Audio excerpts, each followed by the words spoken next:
Europe 1. Le grand direct des médias, Jean-Marc Morandini. Et le fait média du jour, c'est donc l'emballement médiatique autour de Christiane Taubira. Alors que l'Assemblée nationale a adopté hier le projet de mariage pour tous, la ministre de la Justice est en train de devenir une véritable icône médiatique, adorée ou détestée. Christiane Taubira n'a laissé visiblement personne indifférent. Bastien Millot, bonjour. Bonjour Jean-Marc. Vous êtes notre spécialiste en communication et visiblement il y a un vrai emballement autour de Christiane Taubira. Et oui, et qui l'eût cru, une étoile aînée, dénigrée, conspuée, moquée pendant des mois. Christiane Taubira est en passe de devenir un véritable phénomène de communication politique en ce début d'année. Il faut dire, Jean-Marc, que depuis 15 jours, on ne voit qu'elle à la faveur des interminables débats sur le mariage pour tous à l'Assemblée. La ministre de la Justice, jusqu'alors considérée comme étant moins qu'une ministre star, a véritablement crevé l'écran. Il faut dire que ce long feuilleton parlementaire lui a donné l'occasion de s'exprimer avec un style qui n'appartient qu'à elle. Et là, par la magie des médias français, par un total retournement de tendance dont nous avons le secret, eh bien, quand on fait un petit tour d'horizon des articles consacrés à la ministre ce matin et à son travail pour la défense du mariage pour tous, ça suffit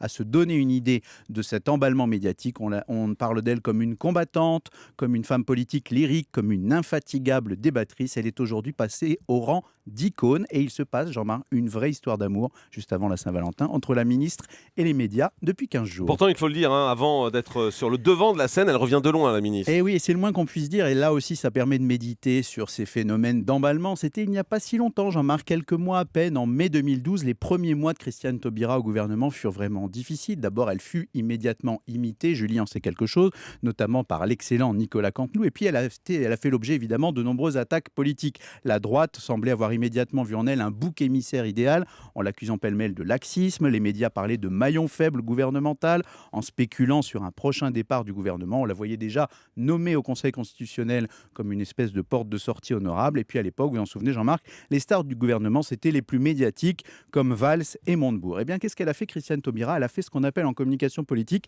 la stratégie du nénuphar. C'est-à-dire patiemment, elle a travaillé, elle a tissé sa toile sans tambour ni trompette et elle a attendu son heure avant d'éclater médiatiquement sous les sunlights à l'occasion de ce débat pour une raison très simple. Elle avait particulièrement bossé pour maîtriser son texte de loi dans les moindres détails. Et évidemment, ça a marché.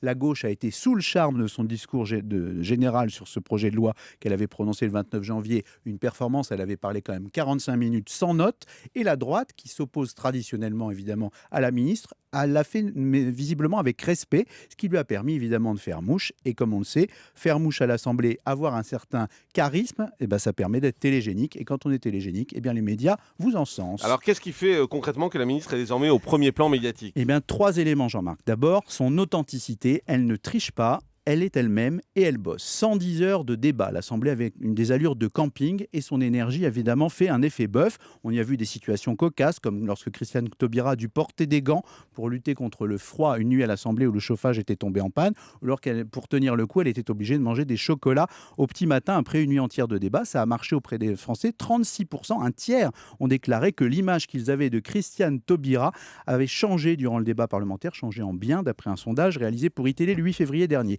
Deuxième élément de sa communication, son originalité, avec de grands moments parlementaires. Et je vous en ai sélectionné un petit pour vous faire plaisir ce matin. Ce fameux fou rire qui restera dans les annales, c'était le 5 février dernier, en plein hémicycle. Écoutez. Par ailleurs, Monsieur Gosselin, puisque c'est par petits bouts que vous êtes amené... C'est personnel. Je vais essayer de vous répondre par petits bouts. Bon. J'ai un élan à votre égard. J'ai un élan.